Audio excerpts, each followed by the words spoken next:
Okay. So the idea of emptiness, the concept of emptiness, sometimes, or not sometimes, a lot of times, people don't know exactly, or don't know even partially what it means, but sometimes think, oh, that means everything's empty. Oh, my mind's empty, the world is empty. And so, emptiness is the absolute nature, as I spoke about last week, whereas the conventional nature is everything that happens. We put together this, we label it, call it a chair, it's a chair. So the the idea of saying of emptiness or thinking my mind is empty would mean then we're just like Lost in Space, like the TV show, Lost in Space. You ever see Will Smith, was it, or whatever his name was? Danger, Will Robinson. Yeah, Danger, Will Robinson. If we feel it's just nothing, just empty. So, so it's important to understand what's empty and what's not empty.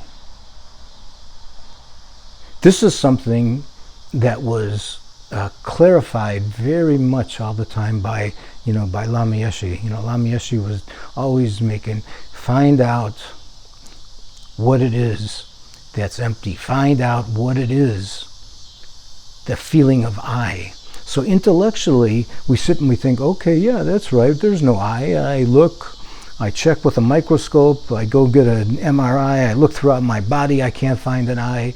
I look throughout my mind, I can't find an I. But what I is it that we can't find? That's very important. That's where we go beyond the intellect and into a little bit of feeling, because we start to understand this feeling of I is basically this entire ego network, every moment of the day, that commits me to my action and reaction to everything I come in contact with. So, okay, this doesn't feel like it, but so what is it? It means, like in the Buddhist scriptures, it'll say, no self-existing I. What that means is, there's no I existing by itself, unchanging, anywhere within our body, within our mind, or within any other phenomena. Nothing that's existing on its own.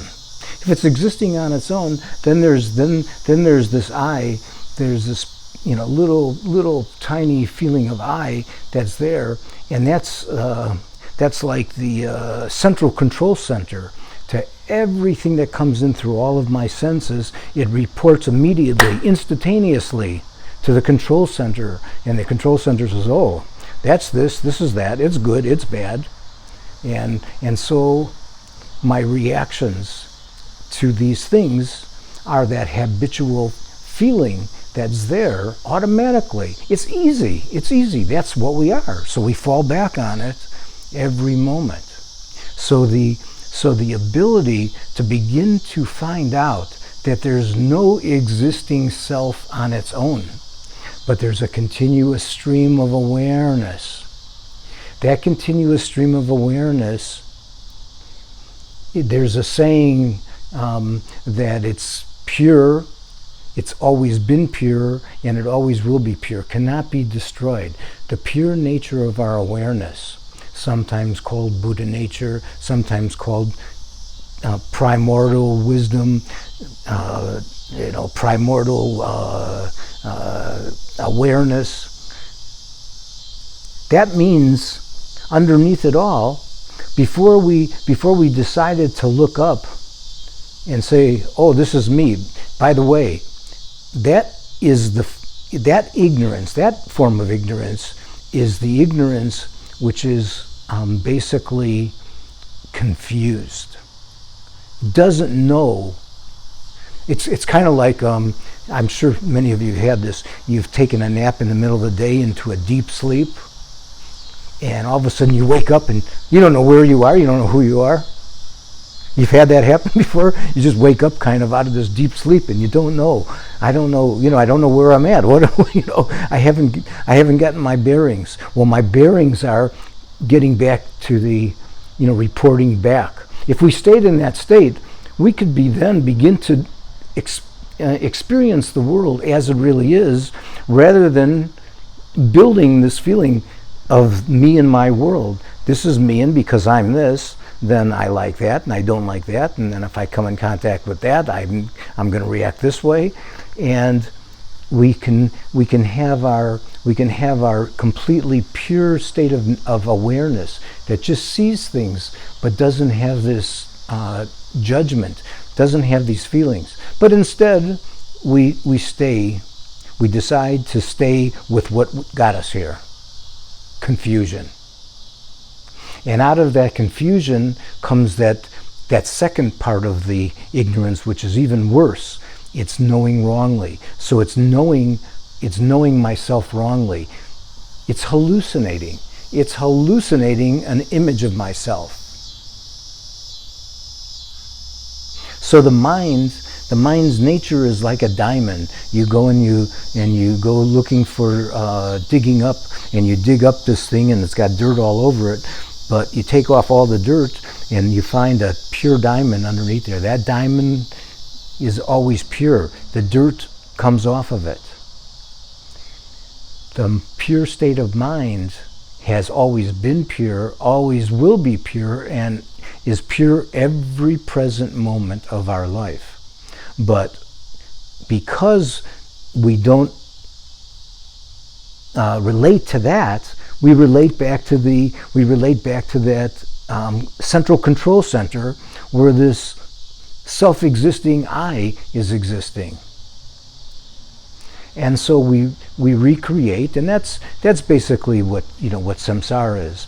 The thing is that even when we begin to recognize this and our intellect can understand it and see it, there's still these this habitual feelings which are there and control us. So we had a dream and we wake up and we feel kind of crappy. We're not sure exactly why, but we don't remember the dream, but then we remember it was kind of an iffy dream. And so because I didn't like this dream, that existing by itself back in the home base, has recognized this thing as not being good. And so I end up having these feelings. And the feelings don't have any self-existence either. Just like we said, like when we were sitting there meditating, we get a feeling inside of our leg. If we don't think, my knee is hurting, I'm hurting, if we just dive into the hurt, we find out it's not hurt at all.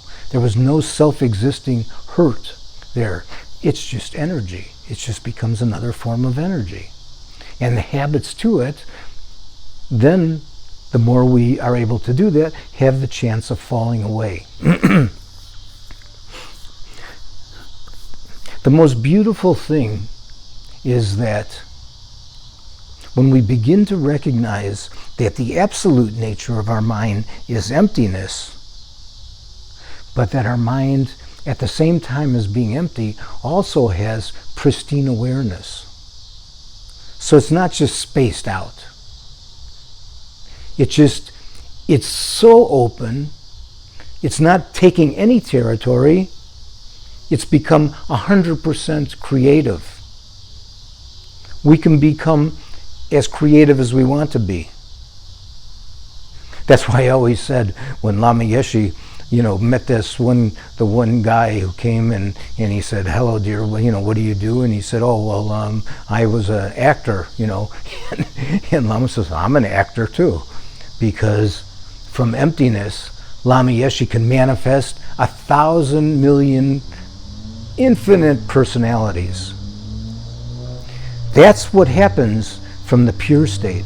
The pure state manifests different manifestations out of purity. That's why in the Tantric Buddhism, the different Buddhas, the different deities that relate to us. There's different families. Each of them are for transforming different. So, you've got, they've all got colors, and the colors relate to our personality, and the energy relates to our personality. So transforming, anger or grasping or ignorance or jealousy or pride, those five also relate, and they lock up into the 5 chakras that we worked on earlier in our meditation before, to begin to release, to open them, because all of this relates. They relate to the elements as well. So, just like and the colors, like green, green, like they say, green with envy. So we use some of these meditations of deities like with Tara, with that green energy, because the green is a universal thing for go, action. So Tara sits like this with her, one leg in and the other out, symbolizing at every moment she's ready to help. So it's the wind element, because it's moving. It has movement. The beautiful thing, I have to say that, of course, I've been fortunate enough to be able to look and study different things, and Tibetan Buddhism wasn't my first form of Buddhism. But the one thing I will say about Tibetan Buddhism and the lamas of every single sect within Tibet, and for that matter, from what I've seen, even the old religion of Bonpo, as well, they have so much awareness of developing bodhicitta, of motivation of bodhicitta. So our mind, if our mind is just in that empty state, we can go beyond our pain and suffering, in a sense, but we don't reach full enlightenment, because we have to unveil also the expressive nature of bodhicitta. So why do these lamas continuously take rebirth? Because it's that driving willpower. And this is something that's worked on, because our willpower during the day, if we look at our motivation, truly at our motivation, if we look at what is the incentive, what is making me do something, usually I'm doing something for my own self-interest. So I'm doing something for my own self-interest, but the self that I'm doing it for is a hallucination. It doesn't exist in the way that I believe it to be, so it doesn't lead to happiness. It might lead to getting food from somebody, if that's what I was going to do that, but it doesn't have this, this overall becomes openness. Because once we begin to strip away, we were talking earlier, who was it I was mentioning? Samantabhadra. So Samantabhadra is the tantric Buddha, the Buddha basically that's, completely naked. Doesn't have anything on, because it's just naked, pure awareness. Once that awareness is completely pure and open, and we stop having these strings attached to whatever it is we're coming in contact with, we begin to feel, we experience the open space, and we experience something not separate from ourself. We understand the totality of ourself with all things, with all life.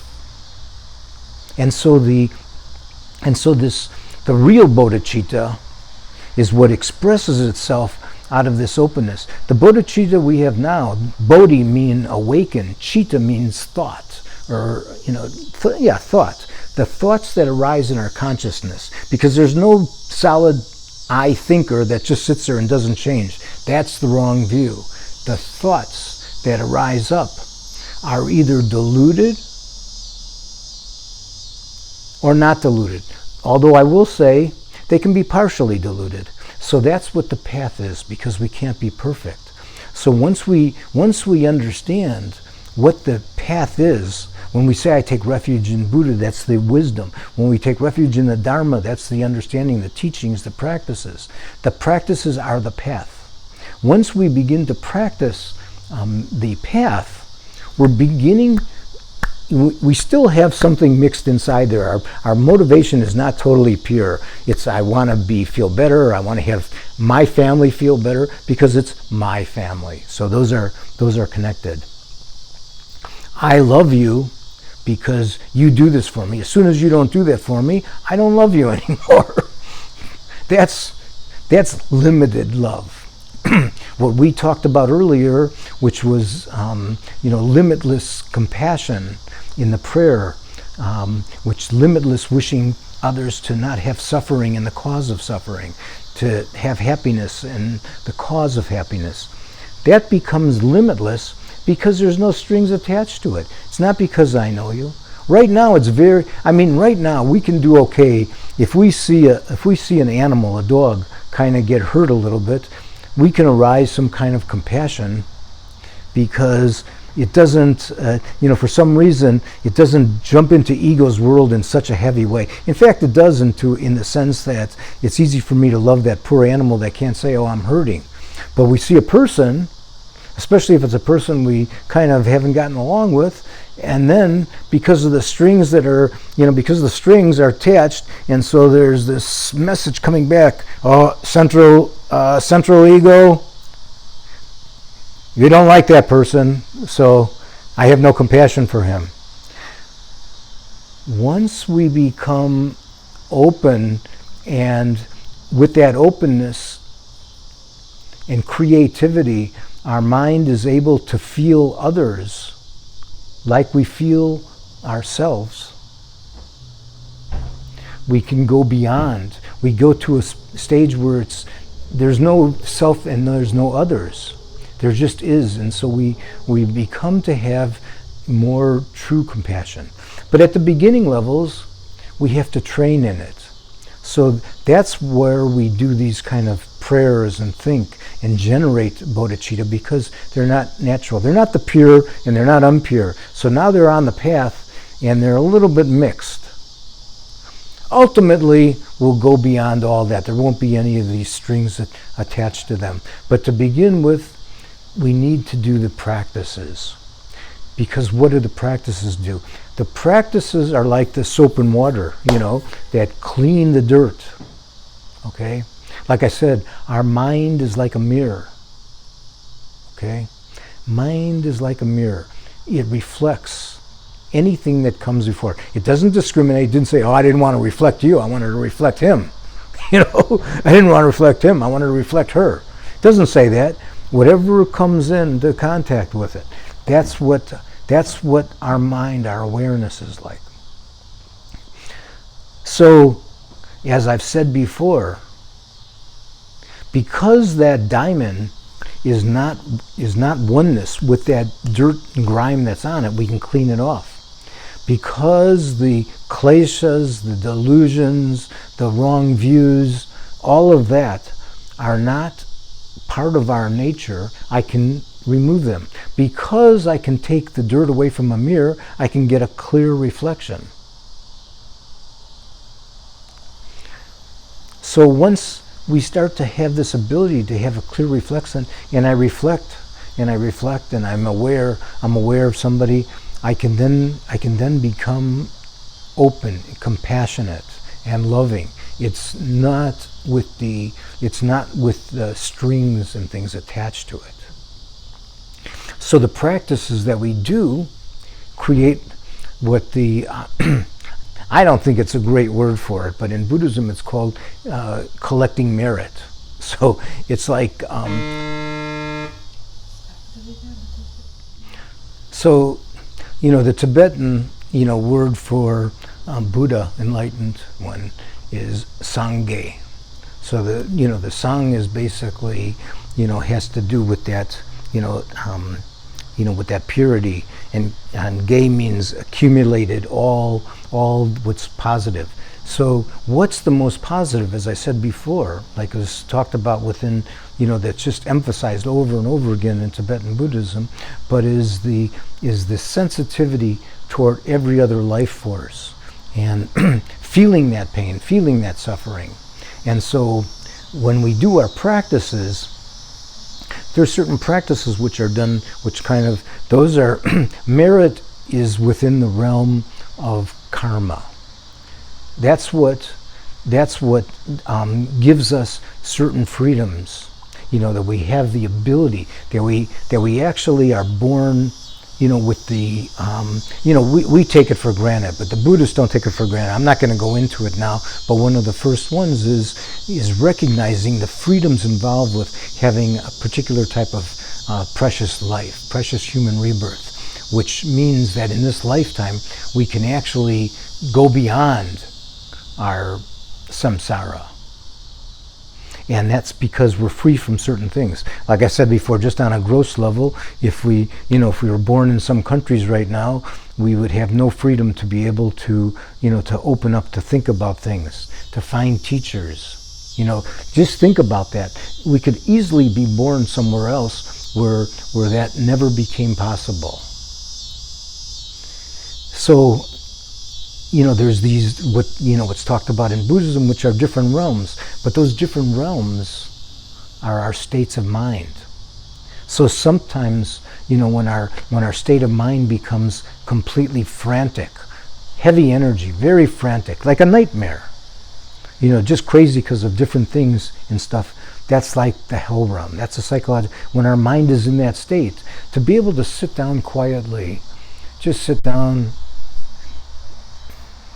feel the emptiness, the clarity, the calmness of our state of mind, we can't do it because that karma is overwhelming us at that time. And there's the realm that they talk about, which is like the hungry spirit, because our mind is just like running, because it's, it keeps desiring so much. But the Tibetan iconography showed the hungry spirits as that with a big stomach but a small neck and small mouth. So even they find food, they can't get enough of it to fill up that stomach. But even if they get something into that stomach, it turns into like hot molten lava or something, or knives and things. So when our desires are just so heavy and things in it, and then we try to sit quietly with it, we can't, because I want this and I want that, or I want to go get a milkshake, or I want this. And so our minds get caught in that. And then maybe we start to do a little breathing and our mind actually settles down a little bit, because there's no absolute place, there's no absolute hungry ghost realm or hell realm. And so we get into a more natural open state of human realm, which is going to allow us to be able to appreciate, to sit with ourselves and be able to understand some things. But then, again, there could be things like with what we do with work, we have these other realms that are like these God realms. So the one God realm, like we're just, everything is just better than anything can be. So this is where everything is going fantastic for us. But then something sets into our mind. What if I lose this? What if I lose my job? What if I lose my house? What if the stock market goes down to zero? And then I drop and I get into the semi-gods, and things are nice there, but they're not real nice because I want to be back up there. And so before I know it, I've just rotated myself again and around, and who knows where else within these realms of thought.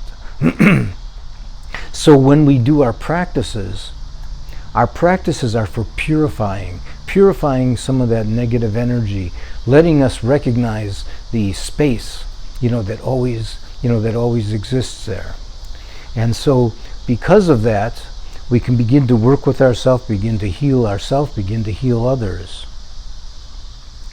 And it also allows us, just like some of the things we were doing before, giving us the opportunity, in order to heal our body, because we begin to learn with, that there's certain energies that what we are made up of.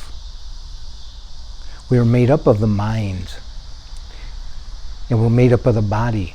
But within the body, we also have Vajra body, subtle body. So if we become fortunate enough to be able to understand, to recognize their own teachings in these things, and understand that we can begin to work with our subtle body, and understand that these that these different delusions in reality, they have a purified version. They have an kind of alchemy to them. So that's where this vast anger and hatred all of a sudden could turn into vast love and compassion can open up. Our strong type of desires and grasping can have a purified form, where we understand the true blissful nature, that exists within ourselves. And so we begin to work with ourselves in different ways. Some of them is through our sitting meditation. Some of them is through reading and studying. And then some of them come through some of these kind of practices where we begin to work with the energies of our body, because we learn that there's not only this psychic body and this Vajra body, a secret body within, where all energy begins to flow through, and so it gets locked in certain places. So we begin to open up the channels, because there's like, 72,000 channels within the body. So we do some of these different things that we were doing before, which is to begin to open those up, because stuff gets locked inside there. And once we do that, it's like, what, magic? All of a sudden, my energy is beginning to flow. I'm kind of flowing, I don't know why, but things are feeling kind of okay. So now the world is being viewed from the perspective of that state of mind. So we begin to work with, open up the channels. And now then we begin to find out, within all those channels, they all come back to certain places. They meet within these different energy centers. Crown chakra, throat chakra, heart chakra, navel chakra, the secret chakra, also in the up in this area too. They meet within some of these areas, and all of a sudden that energy begins to open. And once that begins to open, see what happens is that that mind that I talked about before, that cannot be destroyed, it always moves together with our subtle winds. So we begin to work with these subtle winds. And because that is always working together, once we begin to open that up, and of course ultimately with our practices, if we begin to move that, or able to move that wind energy into the central channel and into the certain areas in the heart chakras, we begin to experience the clarity and bliss that exists within us, not tomorrow, right now. But I can't feel it now because this is me. Lama Yeshe used to talk about us, saying, like we do something, we do a purification and pure everything. Now you feel purified, and you've got to feel that. Let go. Stop being that whimpering. This is me. I can't be this. I can't be that. Try to feel what it feels like to be Buddha, to be Tara.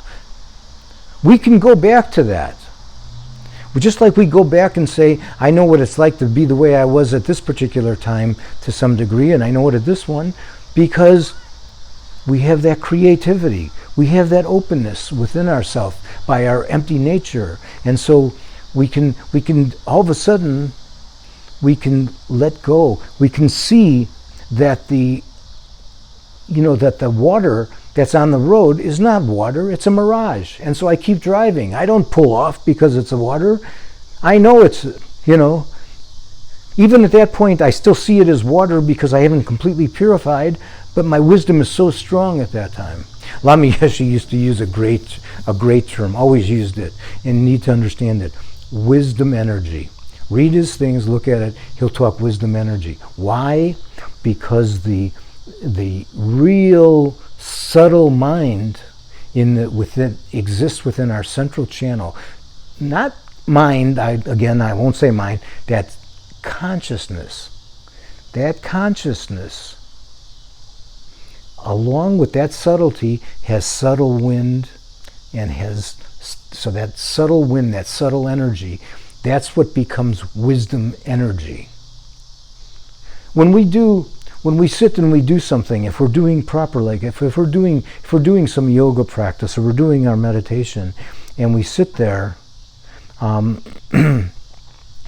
people use the word yoga in many ways. So there's yoga, which is with things with our body. There's things with our mind. What yoga really means is recognizing our diamond-like quality of mind, the Vajra mind, the pure mind. That's what yoga is. Whatever we do, it's to recognize that. But as I say, people think sometimes, okay, well, yoga means uniting. Well, it's true, but really on a deeper level, if you're uniting, you're already dualistic. There's me and this. So it's when you go beyond duality, go beyond these type of delusion. And then the yoga is that the oneness is all that there is. I remember when I was younger, and some guy said to me, "Oh, I see that you were in different karate tournaments, and you did karate and this and that." He said, "If you're out on the street and somebody was going to attack you, would you use karate?" And I said, "I don't know if I would need to or not need to, but it's not a matter of do I use karate. I'm either karate or I'm not karate. It's not a matter of I can then use it like, oh, bring it down here and I'll use it like I'll use a gun. It's either become you or it's not you." So this is very important, to understand that that yoga, in a sense, what it means is that we've become aware of our energies. So when we're doing something, like I said, if you're sitting there and you're doing something and you're stretching, and when you first start to stretch, you don't feel, okay, let's say you do this, okay, you put your leg out to stretch, and you're just like that, that's all. You're just sitting like that. It's actually not much, feels good, it's comfortable. I'm not trying to get my head all the way down to my knee, I'm not trying to do anything, I'm just stretching there. But I sit there for a little bit, for a couple moments, and then my awareness begins to feel something inside there, starts to feel some more subtle tightness in here, in your lower back, in your hips. You begin to feel that a little bit. But because you're not taking an aggressive approach toward it, all of a sudden your inner wisdom tells you that, hey, wait a minute, what I felt there just a moment ago is not there, because that's then and this is now, and I can move a little bit more. And so you become one with your blockages. They are your blockages. That is your energy. Don't label it bad and push it away. You want to cut off your leg? It's part of you. So you can begin to open up and to feel, because you're taking a different approach. As I told you, my son had just did the triathlon, so I was telling him the story that I might have said before. I read a long time ago about they put two groups out into a field, and I might have told all of you, so sorry if I'm repeating it because I don't always remember. But they put the two groups out in the field, and so one were the Marines and one were these Native Americans. And they gave them the machetes to cut them down. So the Marines went at it, boom, boom, boom, boom, boom, boom, very methodical, and got to a certain point and stopped. Well, the American Indians were moving a little bit slow, but there was some kind of flow going on with what they were doing. So they kept going. They were like that tortoise. All of a sudden, they got to where the Marines had stopped, and they kept going, and they kept going, and they kept going. We can work with energy. We can work with our energy. We can work with the energy around us. And the funny thing is that inner guru, that wisdom energy within us, tells us what to do. But once our conceptual mind starts to say, oh, I need to have my head down onto my knee, you're not getting anywhere. And you're trying to stretch it, you're trying to push it. But all of a sudden you take an approach where you're not trying to get anywhere, and you might find in a funny thing, you never did it before, but all of a sudden your head's down on your knee. So anyway, I might be getting off subject here a little bit. So maybe we just leave that for where it is and end it for tonight. Pretty good. Thank you. Yes, and the question is about how this energy is stuck in the body. For example, if something uncompassionate thing the person experienced, right? Somebody hurt, and then you have this, you're trying to do compassion, and it's not compassionate, you kind of, boxing with yourself. No, you do compassion, and you're looking inside, there is that compassion for you. Where this energy is stuck, the energies of anger or something, where they stuck in the body or in the being? Yeah, so, How to move them out. Well, those are two different questions, how they're stuck and how you move them out. They're So very connected. they're connected, but they're two different questions. So how they're stuck is because if you're really doing something, let's say if you're doing something really purely, then there's no strings attached. So whether the person appreciates it or doesn't appreciate it, it's just pure giving. That's the first paramita of the enlightened being, the enlightened warrior, the bodhisattva, which is, like I say in our prayers a little bit, by the power of generosity. So any generosity can be very good, but if it's really pure, it's without strings. And so from that standpoint, it's not going to be stuck anywhere. Now, if the generosity is not really generosity, but I'm giving because I want that person to recognize what a good person I am, and and tell everybody how great I am, and whatever it might be, and things, then what happens is that inside of us we are not flowing. They're getting caught. The channels are becoming a little bit old and bent and twisted and tied.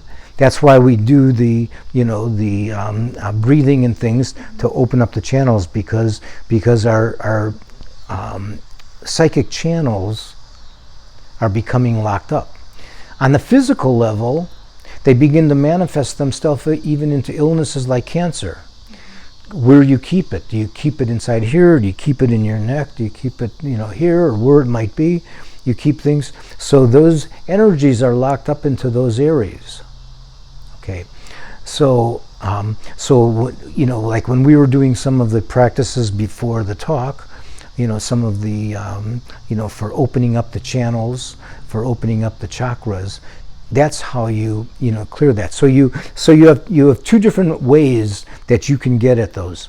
One of them is kind of like physical, through some type of physical type of kind of yoga practices, which is, in this case, it's those yoga practices are what's in the Vajrayana or Tantrayana as part of the completion stage yoga practices. So that's where you begin to work with your energies and heat and things to release those up. The other way is it is possible just inside of your meditation that maybe because of previous lives or whatever it might be, your mind is able to open up those energies. So while you're sitting there, basically, and you're feeling, I'm feeling pretty good, but now my mind starts to get a little quieter.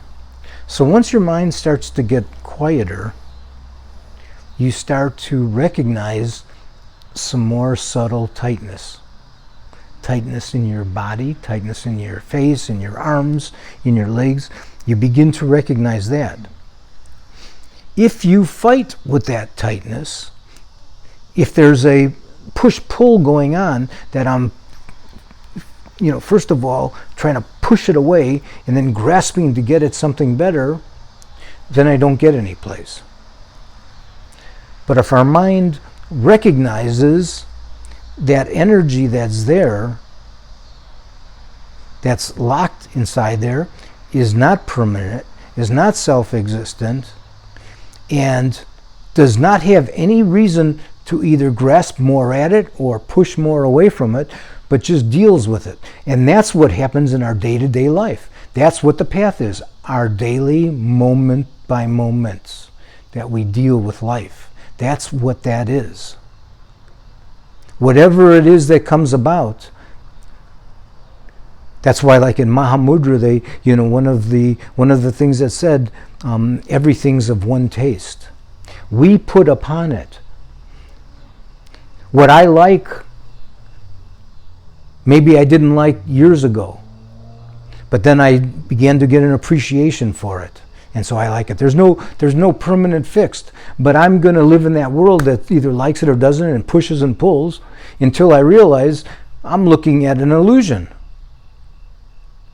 I'm looking at something real, but I'm not seeing it the way it really exists. I'm seeing my projection of it. My projection came from that mind that was basically foggy, didn't know where I was, who I was, what I am, and then it says, oh, this is me because I have to feel better, because I have to know who I am. So then I begin to create, well, if this is who I am, then this is what I like, and this is what I don't like. And then, this is where we build up our psychological makeup based on either reality or not reality. So that's how we get rid of it. It's kind of long-winded statement. Sorry. Yeah. So the bottom line to that is that we can do at the same time work on our mind and work on our body, or we can do more working with our body. It always depends on what we've come in contact with, and who the teachers. I also had. I'll give another story with my with karate. Somebody said, "Which one's the best form of karate?" I said, "The one that works for you." Because every form is different. Like for myself, my mind was extremely rough and harsh. And so I needed kind of a strong Japanese Shotokan style of karate, very hard. But then as your mind begins to soften somewhat, you might become more, feeling like you're flowing a little bit more like Kung Fu, which is what the Shaolin, Buddhist monks did, in China. Or through Korea, Tang Soo Do or Taekwondo, and then ultimately even very soft movement like Tai Chi, basically. And so I couldn't. Somebody goes to show me Tai Chi. Thank you. I'll see you next time, and never come back again. So according to where we are on the path, we begin to work with the things that work for us. And once we've moved on, we don't carry the boat with us. We leave the boat, once we've got to the other side, and we move on to something else. So it is probably illusion to have a hope you can move with some group of people in same. Hope that you can a group of. Yeah, like spiritually have a completely clear understanding. It's another illusion to have grasping. Is it correct? Well, grasping. So grasping. My group is my people. I see like the spiritual people like changes on the path. Yeah. And then you kind of go into another directions or same direction but different levels. Yeah. Well, yeah. So that's it. I mean, that starts at the beginning levels. Again, that might be something you have to do with. But if it gets to a point where, okay, well, this is my group and they practice this way, but that group is no good because they practice that way, then the dualistic mind is back into play, and you're basically creating, not only are you creating problems, but it's also not good karma in a sense, for disparaging others, So that's why the Dalai Lama says, to Tibetans, many of you would probably be better Christians, because what's better for some people, can be very good. Now, I happen to be very much aligned to, to the incredible, brilliant wisdom of Tibetan Buddhism, but that doesn't mean that will work for, for some other people. So you don't grasp, you don't become attached, you don't have pride that this is my group and my group really knows the answers. And okay, so that's not it. If you're having, pure type of desire, that's not desire with strings attached, to have people to work with, to be your, what's related in Buddhist thing of Buddha Dharma Sangha. It's a community. It's a community of those that are also on the path to help you along the path.